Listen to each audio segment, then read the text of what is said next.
Muito obrigado, Sr. Presidente, Sr. Primeiro-Ministro, Srs. Ministros, caros deputados. Enfrentamos hoje desafios consideráveis tanto a nível económico como a nível geopolítico. A União Europeia tem que estar empenhada em atuar de forma decisiva para assegurar a sua competitividade, a sua prosperidade e a sua liderança na cena mundial. Urge, por isso, reforçar a sua competitividade a longo prazo e melhorar o bem-estar económico e social dos cidadãos. Na Agenda Estratégica 2024 e 2029, os dirigentes europeus chegaram a acordo recentemente sobre a necessidade de um novo pacto para a competitividade, assente no mercado único, plenamente integrado, por forma a evitar que a Europa se torne num deserto industrial relativamente à aos Estados Unidos e à China. Neste contexto, reveste-se de importância fundamental o investimento e o acesso ao capital, a par da necessidade da União Europeia reduzir as suas dependências estratégicas em setores como a agricultura, a energia, o digital e a defesa. Neste sentido, é a nossa convicção que o relatório Letta e o relatório Draghi chegam em boa hora porque fazem o diagnóstico factual de uma Europa em que tem perdido competitividade e liderança. É um grito de alerta que acompanhamos no PSD, mas também uma oportunidade para a União Europeia e para Portugal.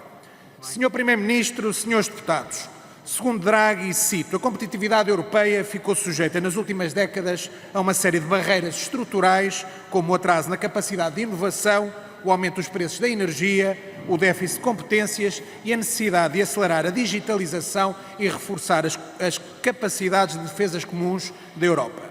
Não podemos, pois, deixar de sublinhar que a competitividade económica e social de um país depende da valorização dos seus cidadãos, do valor criado pelas suas empresas, mas também das condições de criação da riqueza que o Estado proporciona.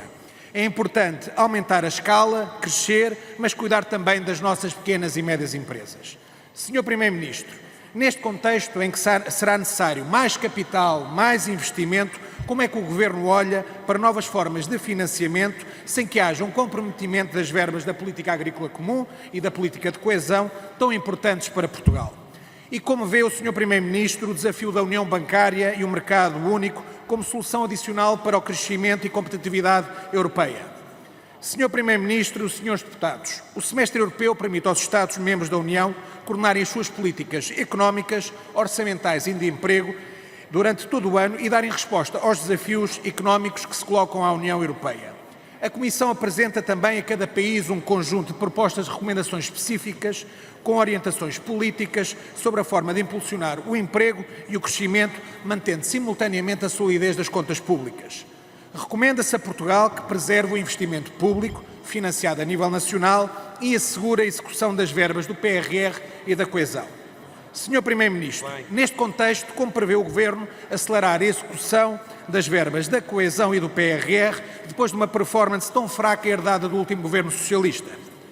Sr. Primeiro-Ministro, senhores Ministros e senhores deputados, ainda nas recomendações específicas por país, pode ler-se em relação a Portugal que a população portuguesa em idade ativa deve diminuir aproximadamente 1 milhão a médio prazo, principalmente devido à redução da imigração líquida e às baixas taxas de fertilidade.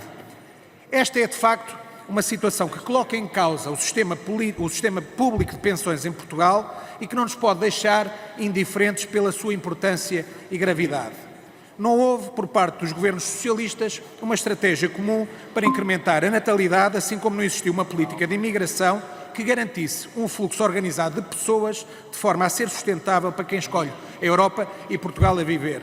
Sr. Primeiro-Ministro, considera neste contexto preocupante que é imperativo reforçar a nossa abordagem global? Muito obrigado, Sr. Deputado. Está compreendida a intervenção.